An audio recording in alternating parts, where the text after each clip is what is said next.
Hello hello hello. हाँ जी भाई, आवाज आ रही है? All right, so hello everybody and welcome to the session.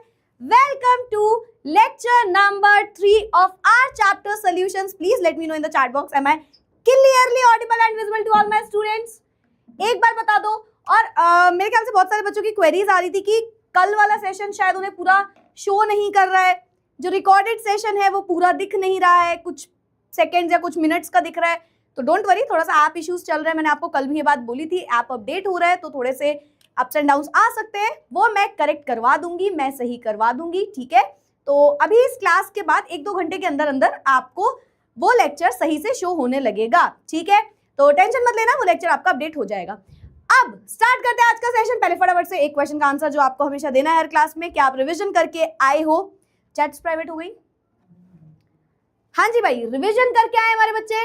अब ये मत कहना मैम वो वीडियो नहीं था तो रिवीजन नहीं है, नोट्स तो थे ना, नोट्स तो थे ना, बता दो जल्दी से। यस यस यस, पक्का पक्का, ठीक है। तो नहीं करके आए हो तो कर लेना, क्योंकि हर क्लास के पहले 15 से 20 मिनट रिवीजन तुम्हें खुद से करना होगा मेरा बच्चा, समझे? तो स्टार्ट करें। आज हम क्या पढ़ने वाले हैं? आज हम लेक्चर 3 स्टार्ट करने वाले हैं सॉल्यूशंस चैप्टर का। आज हम 2 टॉपिक्स पढ़ेंगे, बड़े इंपॉर्टेंट 2 टॉपिक्स है। पहला टॉपिक आपका होगा राउल्ट्स लॉ एंड दूसरा होगा ideal and non ideal solutions, ठीक है।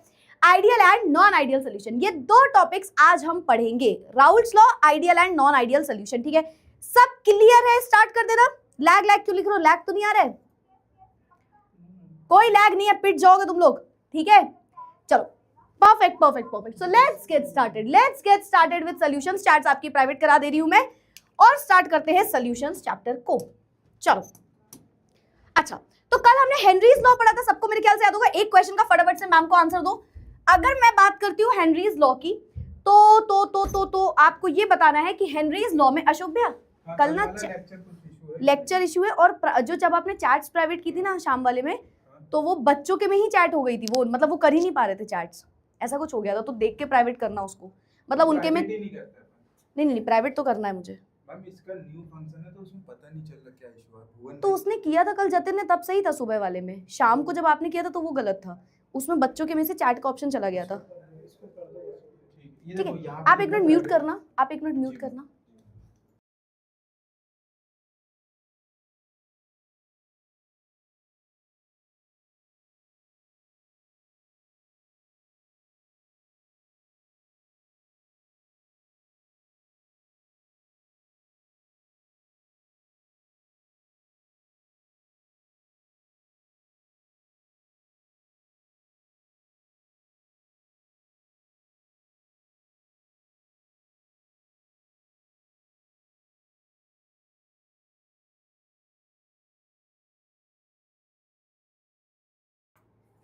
चलो भाई, ऑलराइट, अभी आपकी चैट्स प्राइवेट हो गई होंगी। लेट्स गेट स्टार्टेड विद अपना प्यारा सा ब्यूटीफुल सेशन। क्वेश्चन पूछ रही थी मैं कि अगर बेटा k ऑफ h की बात करें, अगर ये इंक्रीज कर रहा है तो सॉल्युबिलिटी क्या होगी? सॉल्युबिलिटी क्या होगी? ऑप्शन ए मैम बढ़ेगी, ऑप्शन बी मैम कम हो जाएगी, ऑप्शन सी मैम कुछ भी नहीं होगा, या ऑप्शन डी पता नहीं। तुमने अगर ऑप्शन डी किया ना बेटा, मैं कसम से बता रही हूँ, मैं उस सारे बच्चों का एड्रेस लेके घर आके पीटूंगी तुमको। तुमने अगर ऑप्शन डी कर दिया ना तो तुम पिट जाओगे मुझसे। ए बी सी और डी, जल्दी से बताओ। गुड आफ्टरनून, अच्छा बड़ी देर से गुड आफ्टरनून होता है तुम्हारा, मेरा तो गुड इवनिंग हो चुका है। क्या कहना चाहते हो तुम? ए बी सी और डी, KH बढ़ने से सॉल्युबिलिटी बढ़ेगी या घटेगी? Very good, the correct option is option number B. Ma'am ये इनवर्सली प्रोपोर्शनल होता है, मोल फ्रैक्शन के भी इनवर्सली प्रोपोर्शनल होता है और सॉल्युबिलिटी के भी इनवर्सली प्रोपोर्शनल होता है k ऑफ h, ठीक है। अच्छा, प्रेशर अगर मैंने बढ़ा दिया बेटा तो सॉल्युबिलिटी क्या होगी? सेम ऑप्शन से बताओ। प्रेशर बढ़ा दिया तो सॉल्युबिलिटी क्या होगी? ए बी सी और डी? क्या एक ने लिखा है डी होगा मैम, अब आओ घर मेरे। अरे इतना पिटोगे ना, सच बता रही हूँ, बहुत ही ज्यादा शैतान हो गए तुम लोग थोड़े नहीं हो, तुम लोग बहुत हो। बताओ, ए बी सी और डी सेम ऑप्शन है, बस क्वेश्चन में मैंने प्रेशर रख दिया KH की जगह। Very good, the answer will become option A, यानी कि वो इंक्रीज हो जाएगा। तो भाई हमारे बच्चे बहुत इंटेलिजेंट हो चुके हैं, 12th में मेरे ख्याल से समझ में आ रहा है। ये मत बोलना मैम अभी तो शुरुआत है, बाद में नहीं बेटा, नहीं, सब सही होगा, तुम्हारे साथ सब सही होगा। देखो अच्छे लोगों के साथ हमेशा अच्छा ही होता है, तो ऑफ कोर्स तुम्हारे साथ बिल्कुल भी सही नहीं होने, आई मीन सॉरी, सही होने वाला है तुम्हारे साथ भी, ठीक है। तो प्रेशर बढ़ने पे सॉल्युबिलिटी डायरेक्टली प्रोपोर्शनल होती है, तो ये बढ़ जाएगी, ठीक है ठीक है ठीक है ठीक है। अच्छा, हाई ऑल्टीट्यूड्स में जाते हैं तो कोई एक बीमारी हो जाती है, कौन सी? कौन सी? हाई ऑल्टीट्यूड्स में जाएंगे तो कौन सी प्रॉब्लम आ जाती है? जब एब्सेंस ऑफ ऑक्सीजन होने की वजह से कौन सी प्रॉब्लम आ जाती है? जल्दी से, एब्सेंस ऑफ ऑक्सीजन होने की वजह से कौन सी प्रॉब्लम आ जाती है बॉडी में? जल्दी से नाम लिख दो उसका। उसका मत लिखना, मतलब इस आंसर का लिख देना, पता चला रोते रोते तुम नाम लिखने लग जाओ। वेरी गुड वेरी गुड, ये हुई ना बात मैम, एनोक्सिया हो जाता है, एनोक्सिया। अच्छा एक बात बताओ, एनोक्सिया होता है बेटा एब्सेंस ऑफ ऑक्सीजन में, एब्सेंस ऑफ ऑक्सीजन में, है ना। अगर लैक ऑफ ऑक्सीजन है, यानी कि ऑक्सीजन की कमी है, तो पता है किसी को क्या होता है? लैक ऑफ ऑक्सीजन, मतलब कमी हो जाए। अगर एब्सेंट है ऑक्सीजन तो एनोक्सिया होता है, और लैक ऑफ ऑक्सीजन हो जाए तो, लैक ऑफ ऑक्सीजन होने पे इसी के जैसे एक और प्रॉब्लम होती है, वो होती है हाइपोक्सिया, ठीक है, हाइपोक्सिया, वो हाइपोक्सिया होती है। और डीप अंडर द सी जाने पे क्या होती है? डीप अंडर द सी जाने पे क्या होती है? तो डीप अंडर द सी जाने पे बेंड्स की प्रॉब्लम होती है, जिसमें एक्सट्रीम पेन होता है, ठीक है। तो okay, deep under the sea लिख दूं, deep under the sea, under the sea, basically जब बहुत हाई प्रेशर में जाते हो तो बेंड्स हो जाता है, which is extreme pain in the body, ठीक है। तो भाई ये सारी चीजें आपको हेनरीज लॉ में मैंने पढ़ाई थी। हेनरीज लॉ आपको मैंने बताया था, pressure, partial pressure of the gas is directly proportional to mole fraction of gas, जिसमें प्रोपोर्शनैलिटी हटाओगे के ऑफ एच आ जाएगा। आज का लास्ट क्वेश्चन मैं पूछ रही हूं, इस मतलब प्रीवियस क्लास का लास्ट क्वेश्चन मैं पूछ रही हूं, जल्दी से बता दो। के of H is temperature dependent और टेम्परेचर इंडिपेंडेंट? के of H is temperature dependent और टेम्परेचर इंडिपेंडेंट। बताओ जल्दी से बता दो, टेम्परेचर डिपेंडेंट होता है या टेम्परेचर इंडिपेंडेंट होता है? हमारा Henry's law constant, temperature dependent होता है या टेम्परेचर इंडिपेंडेंट होता है? Henry's law constant in the चेड box, चेड box चेड box चेड box, बताओ जल्दी से। वेरी गुड यार, मतलब क्या बताऊं मैं, क्या बताऊं मैं, क्या कह दूं मैं, मतलब प्यार हो जाता है यार तुमसे, प्यार हो जाता है तुम लोगों से, इतना होशियार होते जा रहे हो। किससे केमिस्ट्री पढ़ रहे हो? सच सच बताओ यार, ऐसा कौन सा टीचर मार्केट में नया आया, कौन केमिस्ट्री का टीचर आया जिससे तुम पढ़ के इतना इंटेलिजेंट होते जा रहे हो? हाँ क्या बात है भाई, क्या बात है, बहुत ही ज्यादा, मतलब मुझे एक भी गलत आंसर नहीं दिख रहा है, वो मुझे बहुत ही अच्छा लगता है। ऑलमोस्ट सभी ने करेक्ट आंसर, मुझे एक भी अभी तक गलत आंसर नहीं दिया। फटाफट फटाफट चैट चलती जा रही है, उसमें करेक्ट आंसर आता जा रहा है, मुझे लग रहा है कोई तो बहुत अच्छा टीचर है। इट्स ओके इट्स ओके, ठीक है ठीक है ठीक है। तो चलो भाई, तो ये था हमारा एक रफ ओवरव्यू टाइप का।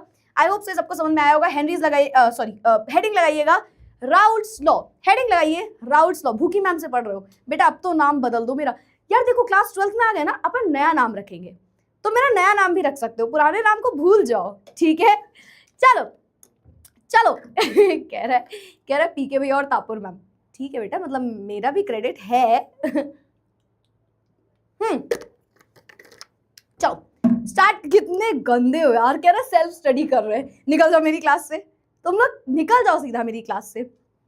हाँ कितना मतलब बेशर्मी की हद होती है, कह रहा सेल्फ स्टडी कर रहे हैं। अच्छा बेटा अच्छा, सेल्फ स्टडी कर रहे हो तुम, ठीक है ठीक है, बताते हैं हम तुमको। हेडिंग लाइए वेपर प्रेशर। अब इस कॉन्सेप्ट को बहुत अच्छे समझना, अगर आप ये कॉन्सेप्ट आज अच्छे से समझते हो तो आप मंडे वाली क्लास में कॉलिगेटिव प्रॉपर्टी पढ़ोगे which is relative lowering in vapour pressure, वो भी आपको बहुत अच्छे से आएगा, ठीक है। सो इट इज इंपॉर्टेंट कि आप इसको अच्छे से समझो। अब वेपर प्रेशर का मतलब क्या है?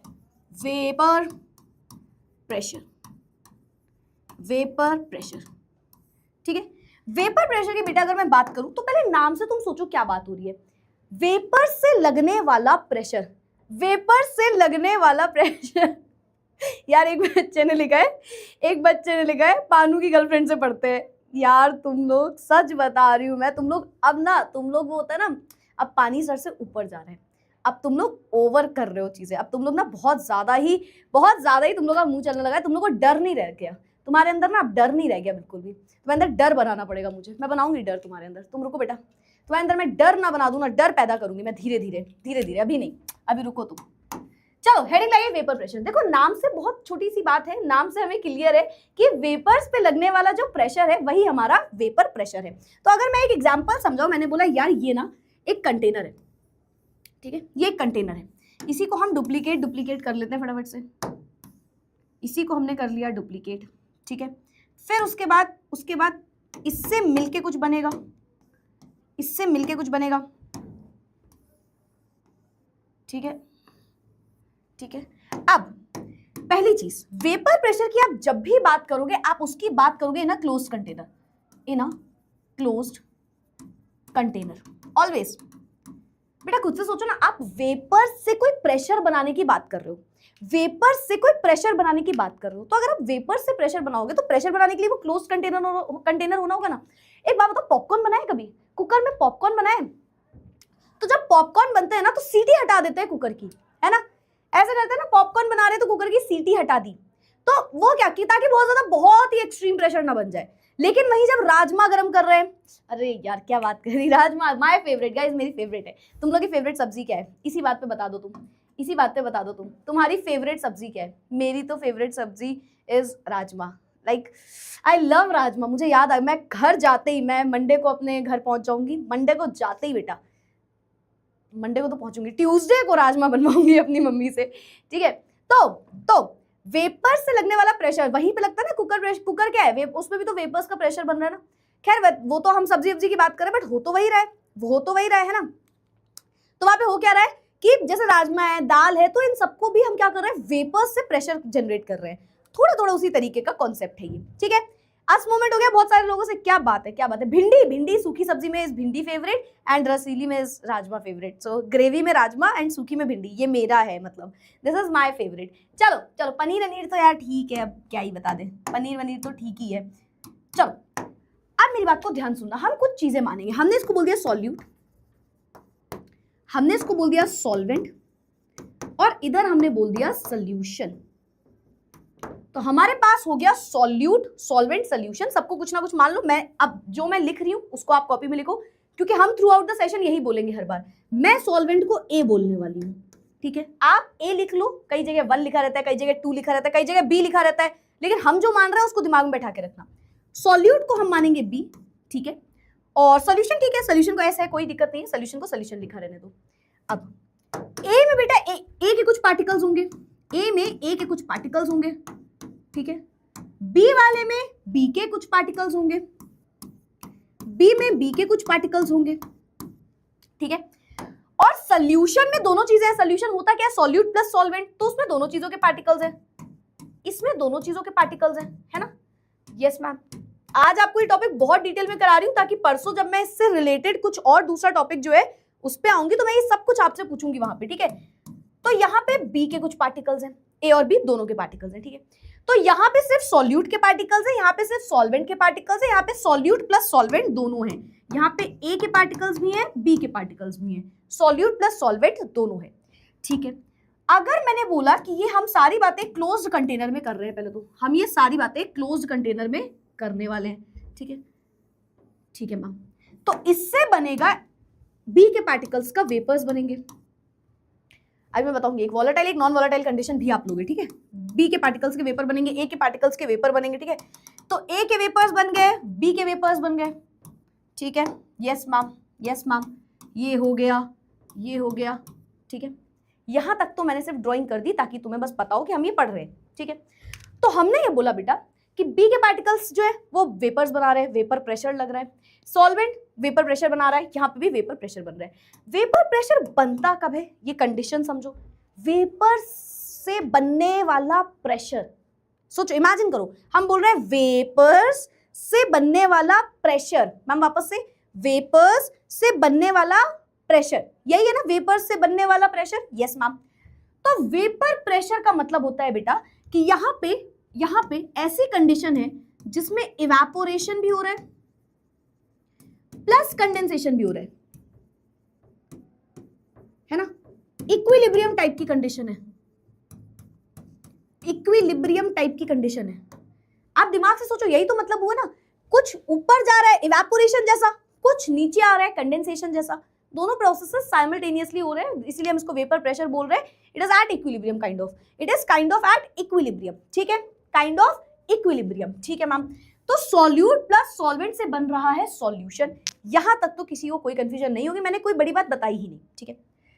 ये कंडीशन तब है जब हमने दोनों वॉलेटाइल ले लिए। देखो वेपर प्रेशर वही बनाएगा जो वॉलेटाइल है, वॉलेटाइल कंपोनेंट्स, वॉलेटाइल मतलब जो वेपर्स बना पाए यार। अब तुम बोलो ये बॉटल चढ़ा दी मैंने गैस में तो बॉटल के वेपर ही नहीं बन रहे जल्दी, है ना, तो वॉलेटाइल कंडीशन लेनी पड़ेगी, यानी कि ऐसे कंपोनेंट्स जो वेपर्स बना सकते हैं, हम उनकी बात करते हैं इसमें, ठीक है। अब मान लो मैंने एक कंडीशन नॉन वॉलेटाइल की ले ली, लेट्स से मैंने एक कंडीशन नॉन वॉलेटाइल की ले ली, है ना।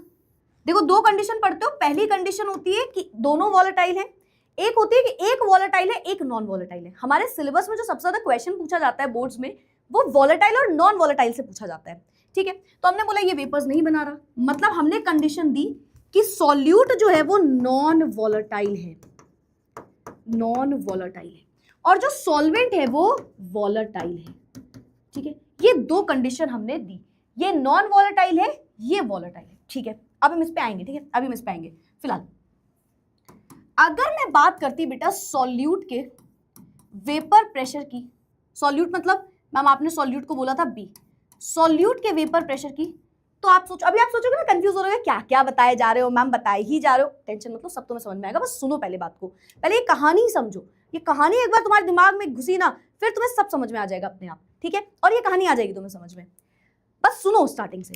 मैंने बोला यार सॉल्यूट का वेपर प्रेशर बताओ। अगर मैम आप बोल रहे हो कि सॉल्यूट, जब वॉलेटाइल की आप बात कर रहे थे तो कुछ प्रेशर लग रहा होगा, है ना, हाँ मैम। आपसे अगर मैं बोलूं पार्शियल प्रेशर बताओ, देखो यहां पे जो सॉल्यूट है बेटा, जो सॉल्यूट है उसके पार्टिकल्स थे और वो वेपर्स बना रहा था, यही हो रहा था, यस मैम, यही पूरा काम हो रहा था। तो जो प्रेशर लग रहा होगा, जो प्रेशर लग रहा होगा ए के पार्टिकल्स में, P ऑफ ए होगा, वो किसके डायरेक्टली प्रोपोर्शनल होगा, सोचो सोचो थोड़ा सा। सबसे पहले हमने बोला इसमें जो प्रेशर लग रहा है, प्रेशर लग रहा है, हाँ मैम लग रहा है, वेपर प्रेशर तो लग रहा होगा भाई, आपने कंटेनर को क्लोज कर दिया है तो वेपर से कुछ प्रेशर जनरेट हो रहा होगा। ये जो प्रेशर है किसके डायरेक्टली प्रोपोर्शनल है, मतलब किसकी वजह से ये प्रेशर लग रहा होगा, मैम जो ए के पार्टिकल्स है उसकी वजह से लग रहा है। सोचो ना, आप अगर इसके पार्टिकल्स कम कर दो, जस्ट हाफ पार्टिकल्स कर दो, हो सकता है वेपर प्रेशर कम हो जाए। या आप सोचो कि आपने एक बार सॉल्यूट को पानी माना है और एक बार सॉल्यूट को चीनी माना है, तो किसका वेपर प्रेशर जल्दी बनेगा, मैम पानी वाले का जल्दी बन जाएगा, है ना। तो डिपेंड कर रहा है कि आप किसके वेपर्स ले रहे हो, किसकी बात कर रहे हो, कंपोनेंट क्या है, और इसे आप बोलोगे ये इसका, हम तो भाई बात पूरी करेंगे क्वांटिटेटिव मैनर में, तो आप बोलोगे मैम ये इसके पार्टिकल्स जो है हम इसको बोलते हैं mole fraction of A, mole fraction of A, या हमने इसको बी माना है तो बी, समझे। तो P ऑफ B जो है, प्रेशर जो B के पार्टिकल्स में लग रहा है वो उसके मोल फ्रैक्शन के डायरेक्टली प्रोपोर्शनल होगा, और यही राउल्ट्स लॉ कहता है। एक बार वापस से सुनो, जो पार्शियल प्रेशर है ये याद रखना, ये क्या है, ठीक है, P of B is partial pressure of B, partial pressure of B, ठीक है। This is what, this is mole fraction of B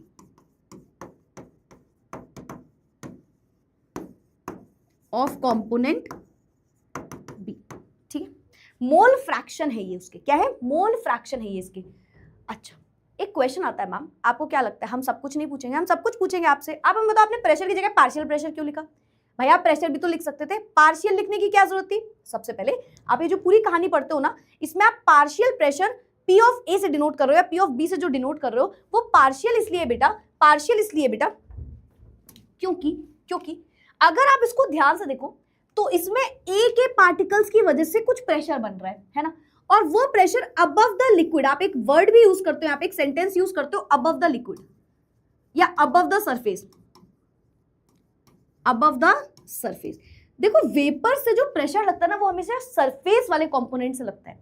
अगर आप ये सोच रहे हो, आप समझो आप गए, आपने एक पतीले में पानी भरा, आपने जाके गैस में रख दिया, अब उससे क्या भाप बननी स्टार्ट हो गई, तो आपको क्या लगता है वो भाप कौन से कंपोनेंट से निकल रही होगी, पहले जो सबसे नीचे पानी के पार्टिकल्स हैं या जो ऊपर वाली लेयर में, तो आंसर है ऊपर वाली लेयर में, पहले ऊपर वाली लेयर के पार्टिकल्स जाएंगे, फिर नीचे, फिर उसके नीचे, फिर उसके नीचे। अब इसके फिजिक्स में मत जाना, इसके अंदर फिजिक्स है कि पूरी काइनेटिक एनर्जी होती है अलग अलग कंपोनेंट्स की, ठीक है, अलग अलग पार्टिकल्स की अपनी काइनेटिक एनर्जी है, जो पार्टिकल्स ऊपर बैठे हैं उनकी ऑलरेडी काइनेटिक एनर्जी थोड़ी सी ज्यादा है एज कंपेयर टू बचे हुए पार्टिकल्स कह लो, ठीक है, जिसकी वजह से वो ऊपर आ गए। पर हमें इतना डेप्थ में नहीं जानना है, हमें इतना जानना है कि सरफेस वाले पार्टिकल्स ही वेपर बनाते हैं सबसे पहले। तो ये पूरी चीजें आपको लिखा रहेगा सरफेस पार्टिकल्स, सरफेस पार्टिकल आ जाएगा बेटा, सेकंड लेक्चर आ जाएगा आपके में, ठीक है, आ जाएगा आपके में सेकंड लेक्चर, ठीक है।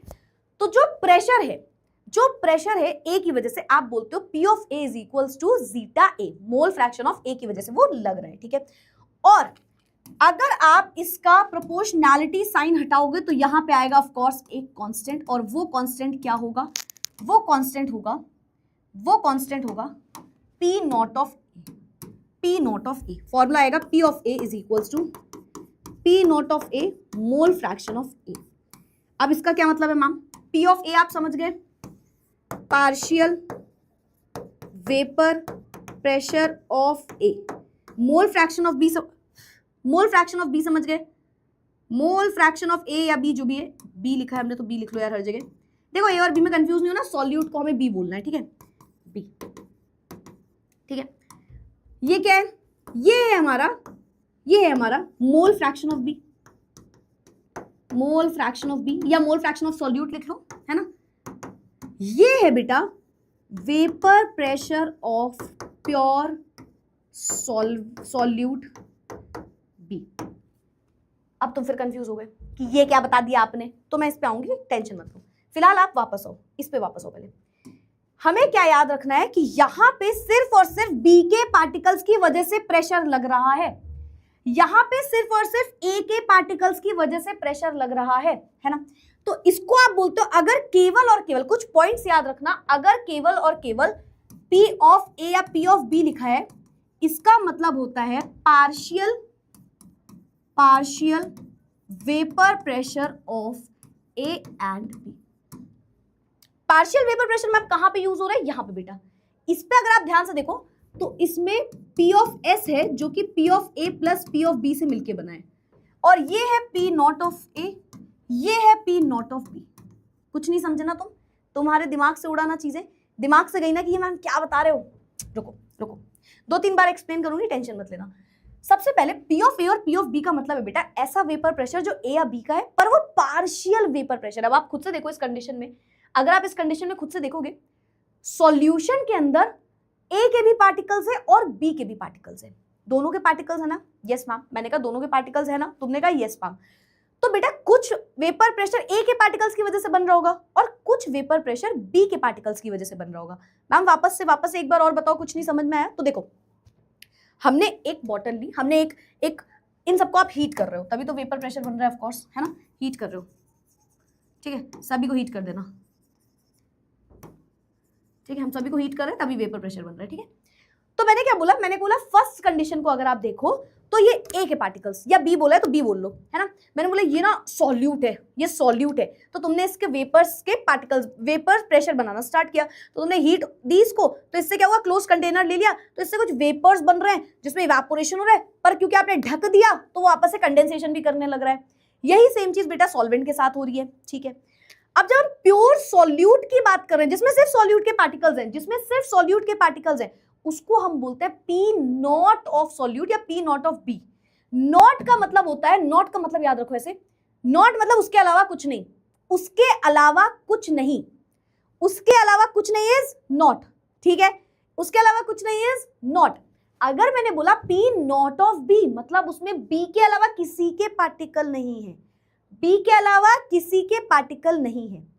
P नॉट ऑफ A तो वेपर प्रेशर है, पर वो वेपर प्रेशर में सिर्फ A के पार्टिकल्स है और किसी के पार्टिकल्स नहीं है, तो इसे आप बोलते हो vapour pressure of pure A and pure B।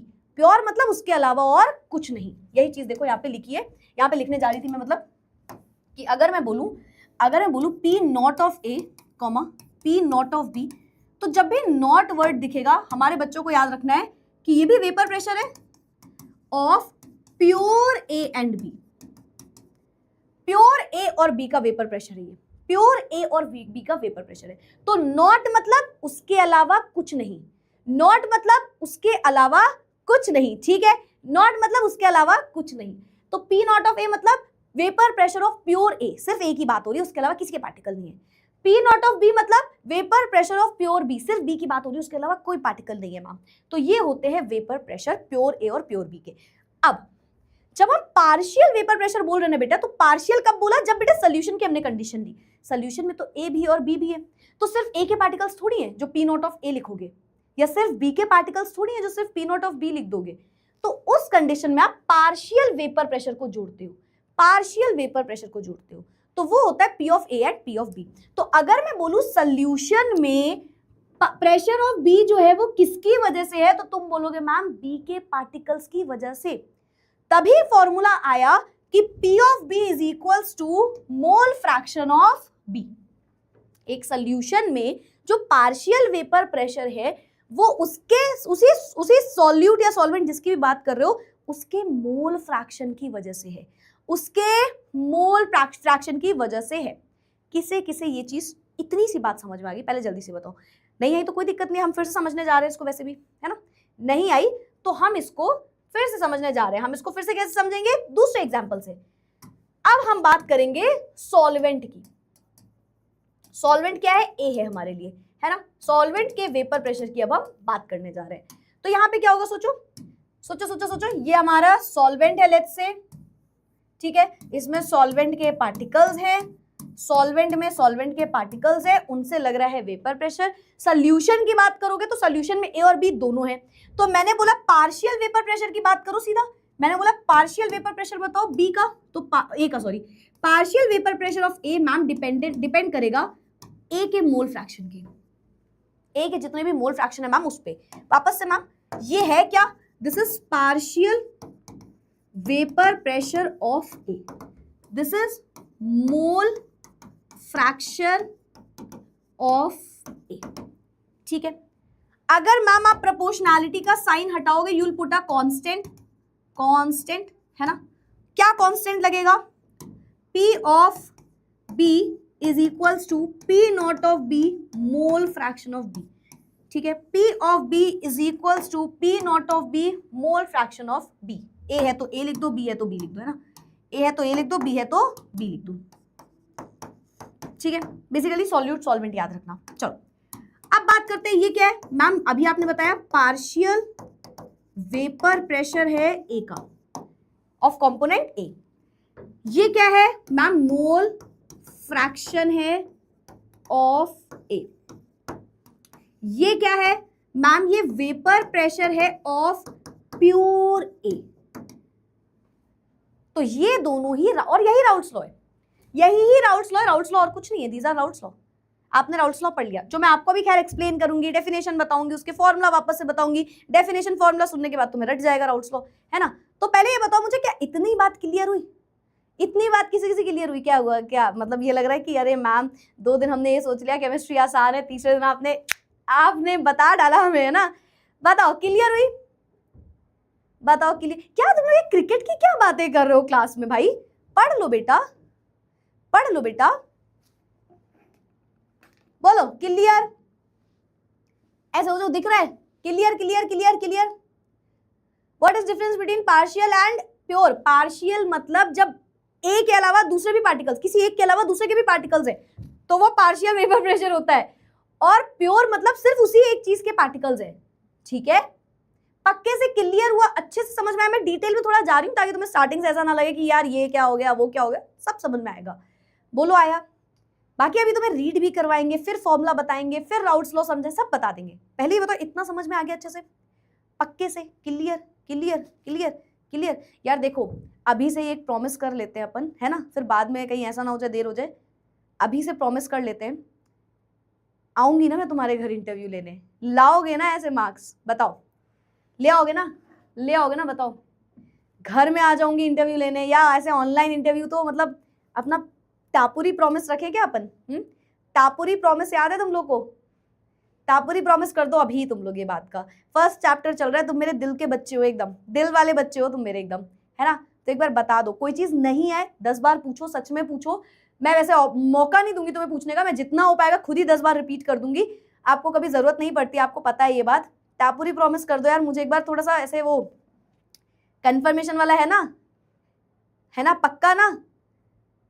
ठीक है ठीक है। तो ये टापुरी प्रॉमिस अपने बीच का है कि मैं तुम्हारे घर आऊंगी सीधा और ऐसा नहीं है कि सिर्फ मार्क्स की बात कर रहे हैं, मतलब तुम देखो यार, तुम्हारे 12th के बाद में तुम मुझसे मिलने जरूर आना, बस इतना कह सकते हैं, या तुम मुझसे मिलो या मैं तुमसे मिलूं, बट हमें मिलना जरूर है 12th के बाद।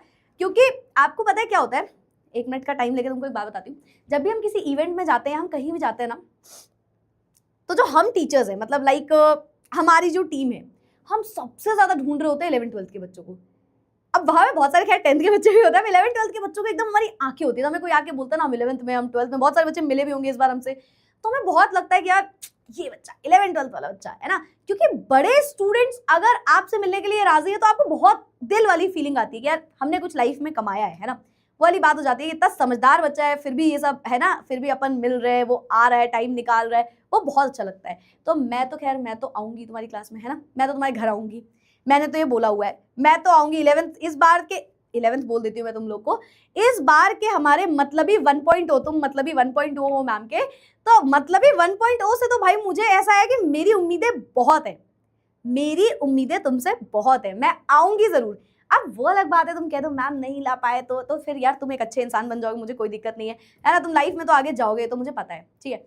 बट देखो, लाइफ में तो मैं तुमसे जरूर मिलूंगी, कभी ना कभी तो अपन मिलेंगे, है ना। लेकिन ये 12th की मार्कशीट के टाइम पे मिलेंगे तो थोड़ा जल्दी मिलाव जो अपना होगा वो बहुत अच्छा होगा। तो थोड़ा टापुरी प्रॉमिस का लिहाज रखना, अच्छे से पढ़ो, अभी स्टार्ट हुई है चीजें, कंसिस्टेंट रहना बच्चा, जितना हो पाए कंसिस्टेंट रहना। बिलीव मी, आज तुम जो भी पढ़ रहे हो, तुम 1-2 महीने बाद इतना ज्यादा अटेंटिव नहीं होगे क्लास में, ये मैं ही तुमको बोल रही हूँ खुद ही। 2-3 महीने बाद तुम्हारा अटेंशन एकदम कम होता जाएगा, धीरे धीरे, और वो बहुत खराब होता है। तो मेक श्योर ऐसा ना हो किसी भी सब्जेक्ट में, ठीक है।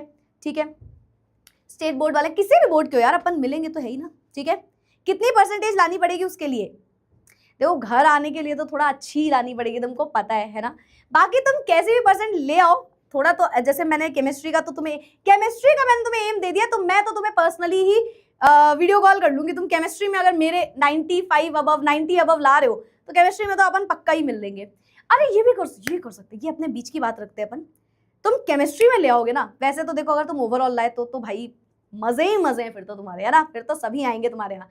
अगर तुम सिर्फ केमिस्ट्री में भी ले आए ना, तो अपन ऐसा करेंगे, मैं केमिस्ट्री वाले, मैं तुमसे मतलबी 1.0 के लिए डील दे रही हूँ, तुम केमिस्ट्री में भी 90 अबव लाते हो तो मैं तुमसे बात करूंगी, ठीक है। अपन एक मतलब पूरा सेशन रख लेंगे एक दूसरे का, ठीक है। चलो, वॉलेटाइल नॉन वॉलेटाइल एक और बार बताऊंगी मैं, वॉलेटाइल नॉन वॉलेटाइल एक और बार बता दूंगी, ठीक है। चलो ठीक है, डन। तो फिर भाई टापुरी प्रॉमिस हो गया, नई डील भी दे दी है, आज तक हिस्ट्री में किसी को ये डील नहीं मिली है, तो हमारे मतलबी 1.0 वाले बच्चों को ये प्रिविलेज मिल चुकी है, ठीक है। चलो डन। कोई भी बोर्ड हो बेटा, तुम कोई भी बोर्ड हो, ठीक है। चलो एक बार मैं पूरी चीजें रिपीट करती हूँ ताकि आपको कंफ्यूजन ना हो, बहुत सारे बच्चों को कंफ्यूजन हो सकती है, तो वापस से मेरी बात को सुनना। हम पढ़ रहे हैं वेपर प्रेशर, वेपर से लगने वाला प्रेशर। तो वेपर से प्रेशर लगेगा कैसे? आप कोई हीट दे रहे हो, कोई सोर्स ऑफ एनर्जी दे रहे हो बेसिकली, नंबर 1। नंबर 2, आपने कंटेनर लिया है, उसे क्लोज कर दिया है। नंबर 3, उसमें कुछ पार्टिकल्स हैं जो वॉलेटाइल हैं, भाप बना रहे हैं। ये सारी अपनी कंडीशंस हैं। अब हमने कोई सॉल्यूट लिया, कोई सॉल्वेंट लिया, अलग अलग उनको हीट किया या कोई सोर्स ऑफ एनर्जी से पास किया। तो हो सकता है अगर दोनों वॉलेटाइल हैं तो ए के कुछ वेपर्स बनेंगे, है ना, ए के कुछ वेपर्स बनेंगे, बी के कुछ वेपर्स बनेंगे। फिर हमने जब दोनों को जोड़ दिया, सॉल्यूट और सॉल्वेंट को जोड़ दिया, तो कंबाइंड फॉर्म में भी कुछ वेपर्स बन रहे हैं, ठीक है मैम। अब ये एक सरफेस फिनोमिना है, vapour pressure is a surface phenomena, vapour pressure is a surface phenomena. Above the surface होता है, हम बोलते हैं सरफेस फिनोमिना,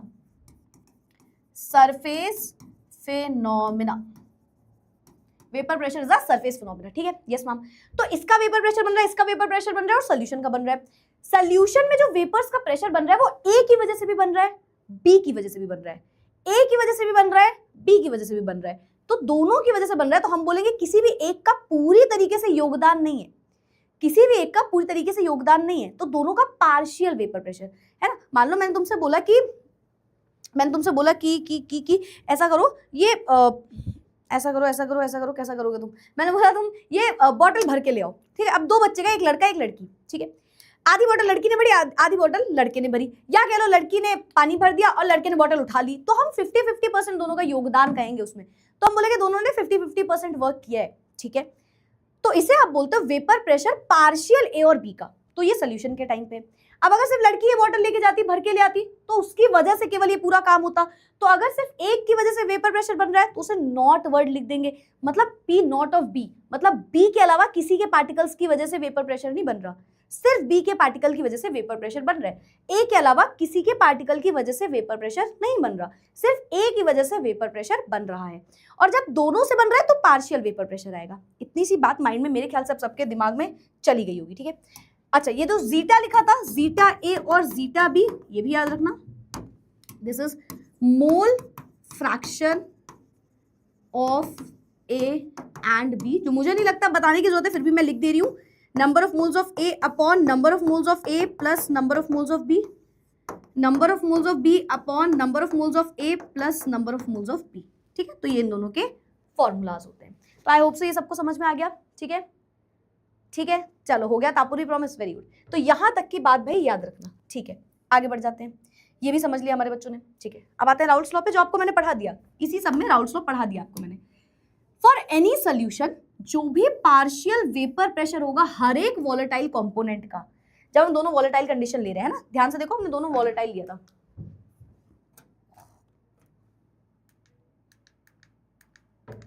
हमने दोनों वॉलेटाइल लिया था, ये देखो, ये भी वॉलेटाइल लिया वेपर्स बना रहा है, ये भी वॉलेटाइल लिया वेपर्स बना रहा है। वॉलेटाइल मतलब जो वेपर्स बनाए, नॉन वॉलेटाइल मतलब जो वेपर्स ना बनाए। नॉन वॉलेटाइल हम relative lowering in vapour pressure बताते टाइम पढ़ेंगे बेटा, ये सेम कॉन्सेप्ट मैं आपको नेक्स्ट क्लास में पढ़ाऊंगी, सेम कॉन्सेप्ट, बस उसमें मैं इसको बोल दूंगी इसका वेपर प्रेशर नहीं है, मतलब इसको नॉन वॉलेटाइल मानोगे उस टाइम पे। अभी बोल दो कि हमने पढ़ा है वेपर प्रेशर के हिसाब से, बट नेक्स्ट क्लास में जो आप पढ़ोगे उसमें सिर्फ इसी का वेपर प्रेशर माइनस कर दोगे, मतलब बोल दोगे नॉन वॉलेटाइल है। अभी टेंशन मतलब नेक्स्ट क्लास में बता दूंगी।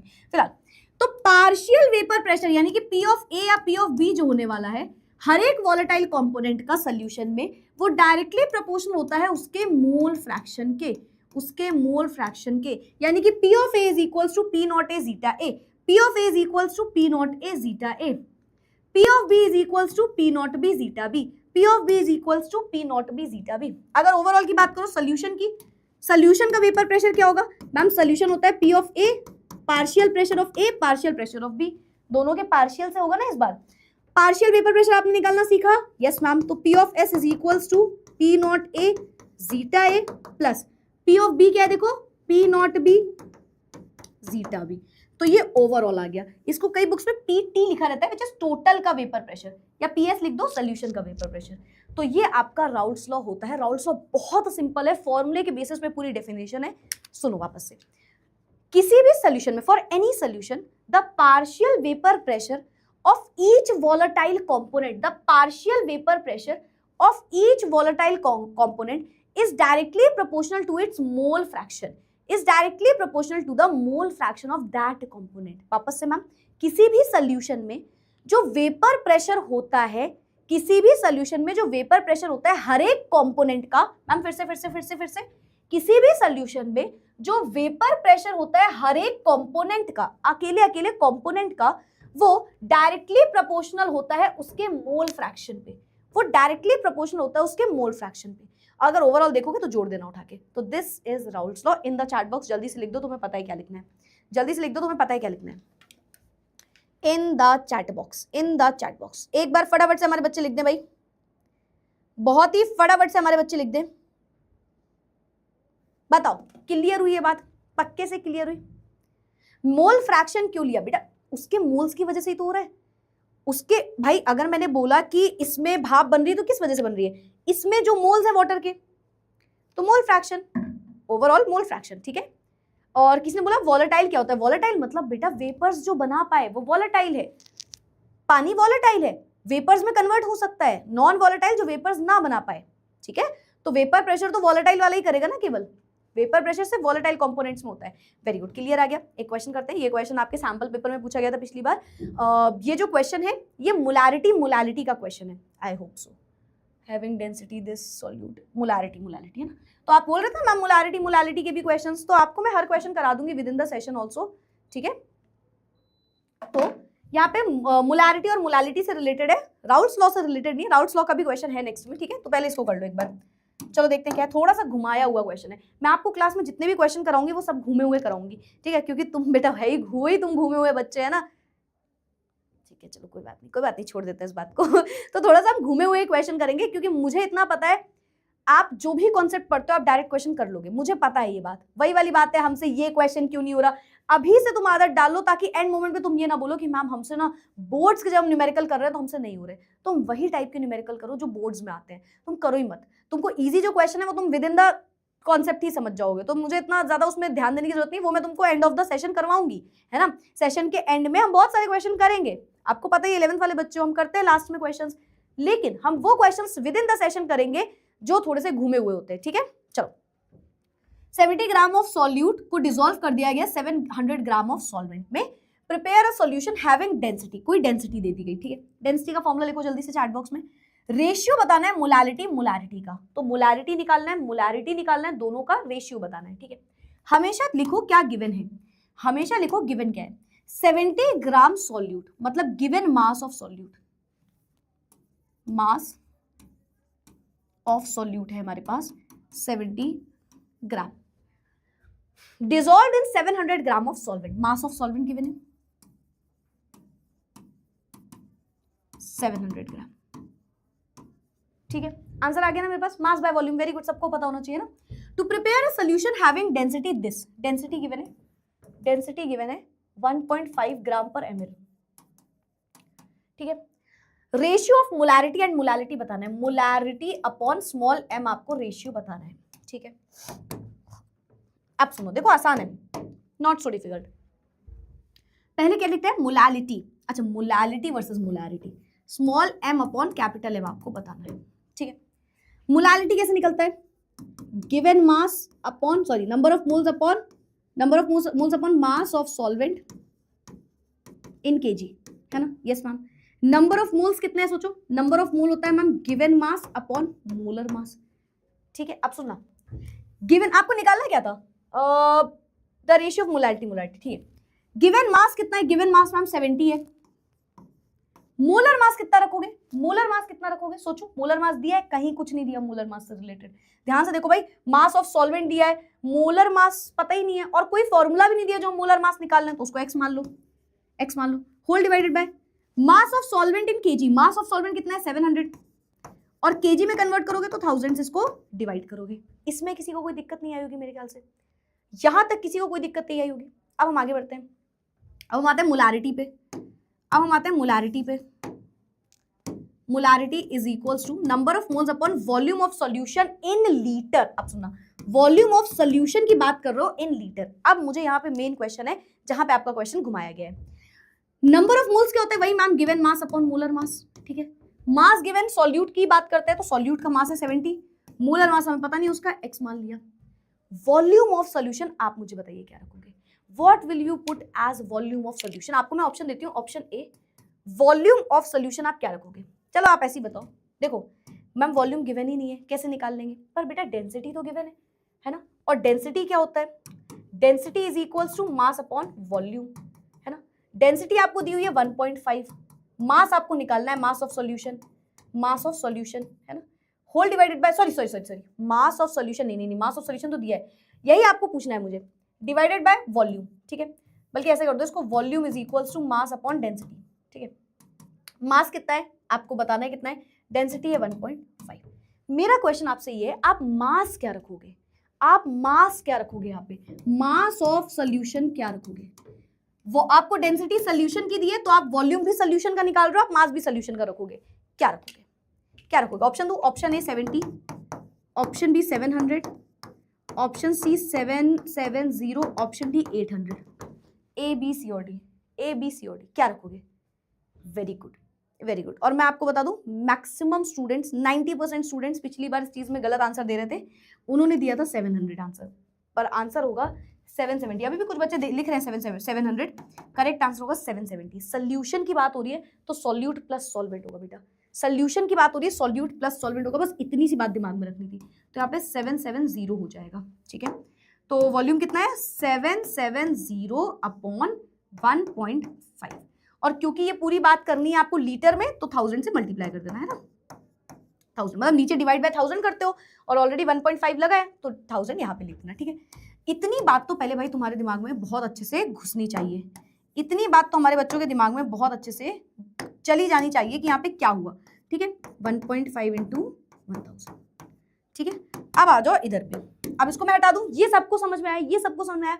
डेंसिटी से आपने निकाल दिया, आपने बोला कि volume is equals to mass upon density, तो आपने मास रखा 770, डेंसिटी रखी 1.5 और यहां से आपने उठा के इसको पुट कर दिया। ठीक है, अब आगे बढ़ जाते हैं। अब तो हो गया क्वेश्चन, इतनी बात बस घूमी हुई थी यहाँ पे। मोलालिटी अपॉन मोलारिटी निकालना है, उठा लो 70 अपॉन एक्स, इसको ऊपर ले जाओ 1000 अपॉन 700, है ना, होल डिवाइडेड बाय कितना है 70 अपॉन एक्स, इसको ऊपर ले जाओ 1.5 इंटू 1000 अपॉन 770। ठीक है, ये पूरा कैंसिल आउट हो जाएगा, क्या बचेगा 1000 अपॉन 700, है ना, ये ऊपर चला जाएगा 770 अपॉन 1.5 इंटू 1000। अब कैलकुलेट कर लोगे, बताओ हो जाएगा 1000 cancel out, 0 0 cancel out, point हटेगा, एक 0 कैंसिल आउट, आएगा समथिंग 77 अपॉन 5, 3 कैरी 8 9 10, 105। चेक कर लेना कितना आ रहा है। ठीक है, मोलालिटी अपॉन मोलारिटी, यहां से आ जाएगा मोलालिटी अपॉन मोलारिटी। बताओ कितना आ रहा है, किसको किसको ये चीज समझ में आई, किसको किसको ये चीज समझ में आई इन द चैट बॉक्स। किसी किसी क्वेश्चन समझ में आया। अब आपने इस क्वेश्चन, एक क्वेश्चन से आपने 3 कॉन्सेप्ट समझे, एक क्वेश्चन से 3 कॉन्सेप्ट समझे। आपने मोलालिटी निकालना सीखा, आपने मोलारिटी निकालना सीखा, आपने इनके रेशियो के हिसाब से डेंसिटी लगा के फॉर्मूला लगाना सीखा। तो ये आपका ओवरऑल आंसर होगा। सी करेक्ट आंसर है, चलो सी लिख दो 0.73, 0.73, 0.73। किसे किसे मजा आई क्वेश्चन बताओ। अब अगर आप एनसीईआरटी उठाओगे या आप नॉर्मल मोलालिटी के क्वेश्चन उठाओगे तो आपको ऐसे इतना ज्यादा नहीं घुमाते हैं एक ही क्वेश्चन में। आप इमेजिन करो बेटा ये क्वेश्चन कितने नंबर का पूछा गया होगा बोर्ड्स में। आपको क्या लगता है ये बोर्ड्स में कितने नंबर का, मतलब ये आपका सैंपल पेपर का क्वेश्चन है, सैंपल पेपर में कितने नंबर का होगा ये क्वेश्चन आपके हिसाब से, क्या लगता है, क्या लगता है कितने नंबर का क्वेश्चन होगा, क्या लगता है हमारे बच्चों को ये क्वेश्चन कितने नंबर का होगा सैंपल पेपर में अकॉर्डिंग टू यू, बताइए। 2 नंबर, 3 नंबर, 2, सबने ऑलमोस्ट 2 लिखा है, 2 3, ये 1 नंबर का क्वेश्चन है। ये बोर्ड्स में 1 नंबर, मतलब ये सैंपल पेपर के अकॉर्डिंग 1 नंबर का है। बोर्ड्स का पैटर्न दिन ब दिन हाई होता जा रहा है, दिन ब दिन आपके लेवल ऑफ क्वेश्चंस बढ़ते जा रहे हैं। अगर आप एक सोच भी रहे हो तो आप एक के हिसाब से क्या इसको कर पाए। बहुत सारे बच्चों ने 2 3 लिखा है, पर ये 1 नंबर का क्वेश्चन है। सोचो अगर आप बेटा एक सोच भी रहे हो, 1-2 बच्चों ने जैसे 1 लिखा है, तो आप एक सोच भी रहे हो कि आप 1 नंबर के हिसाब से इसको टाइम दे पाए। 1 नंबर का मतलब समझते हो, मैक्सिमम आपको इस क्वेश्चन में देने थे 1 मिनट। 1 नंबर का मतलब है 1 से 2 मिनट से अगर तुमने ज्यादा दे दिया तो मतलब तुम उसको 1 नंबर का नहीं मान रहे हो, तुम सिर्फ बोल रहे हो 1 नंबर का, आप नहीं कर रहे हो इसको 1 नंबर का क्वेश्चन को, समझ रहे हो। तो ये क्वेश्चन 1 नंबर का बोर्ड्स में पूछा गया है। एंड मैं वापस से बोल दूं, बोर्ड्स का लेवल बहुत ज्यादा बढ़ने लगा है, आप इसी के हिसाब से पढ़ाई करो, क्वेश्चंस इसी के हिसाब से लगाओ, ताकि एंड मोमेंट पे परेशानी ना देखनी पड़े। मैं आपको फिर से बोल दे रही हूँ एक बार, आप मोलालिटी निकालना कहीं भी पढ़ लोगे, 11th में पढ़ के आए हो, आप मोलारिटी कहीं भी पढ़ लोगे, 11th में पढ़ के आए, तो मुझे पता है तुम्हें उसके क्वेश्चन लगाने आते हैं।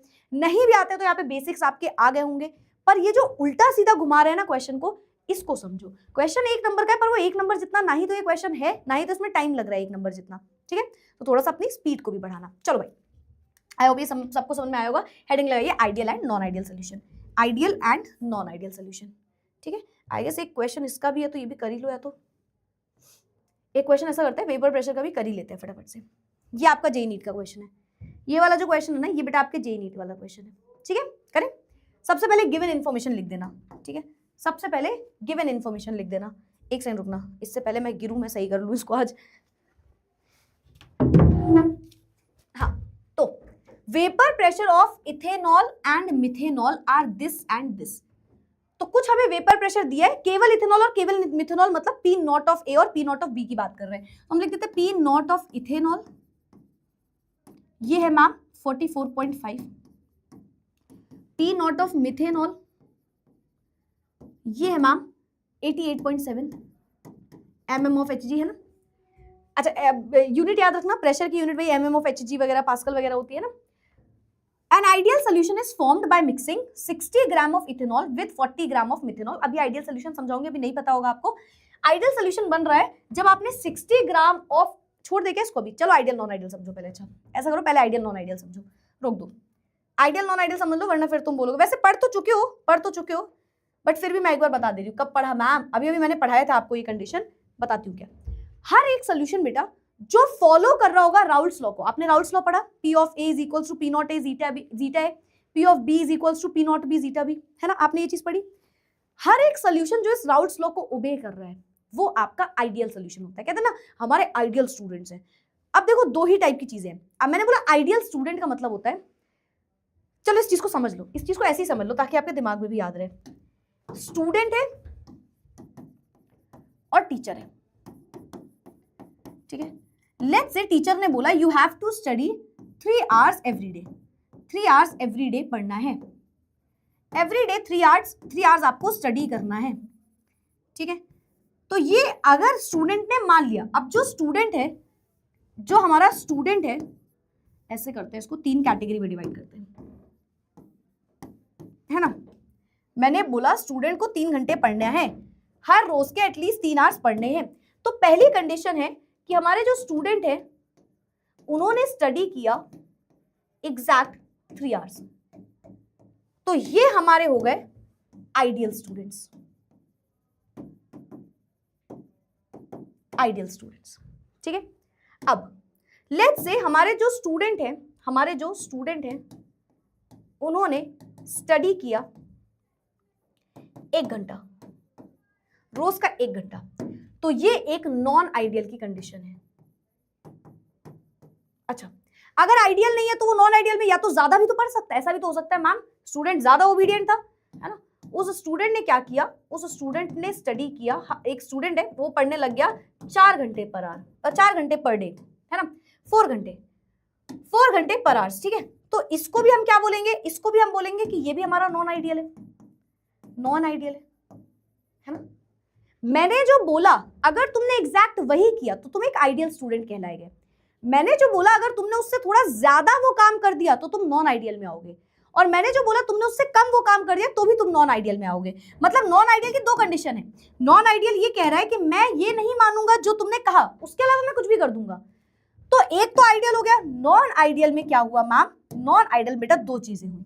जो नॉन आइडियल है या तो वो पॉजिटिव डेविएशन दिखा रहा है, या तो वो पॉजिटिव डेविएशन दिखा रहा है, और या तो वो नेगेटिव डेविएशन दिखा रहा है, ठीक है। तो ये आप पूरा कॉन्सेप्ट अभी समझोगे सॉल्यूशन के थ्रू, फिर हम इस स्लाइड पे वापस आएंगे, ठीक है। हम इस स्लाइड पे वापस आएंगे, पहले हम पढ़ते हैं सॉल्यूशन में क्या बोलता है। आइडियल सॉल्यूशन का मतलब है एक ऐसा सॉल्यूशन जो राउल्ट्स लॉ को ओबे करे। पहली चीज वो राउल्ट्स लॉ की बात मानेगा। अगर राउल्ट्स लॉ कह रहा है कि P of S is equals to P of A plus P of B, मतलब मैम P ऑफ B मतलब P not A zeta A plus P not B zeta B। अगर ये P ऑफ S इसके बराबर आ रहा है, तो ये एक आइडियल सोल्यूशन है। क्या रियलिटी में कोई आइडियल सोल्यूशन होता है? Answer is no. 100% आइडियल कोई सोल्यूशन नहीं होता, ठीक है। जनरली ज्यादातर यू कैन से 100% कोई भी सोल्यूशन आइडियल नहीं होता, ठीक है।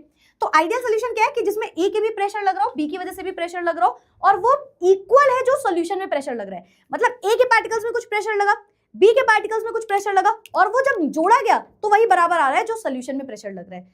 इस कंडीशन को आप बोलते हो राउल्ट्स लॉ में ओबे हो रहा है, मतलब आइडियल सोल्यूशन, ठीक है। Ideal solution.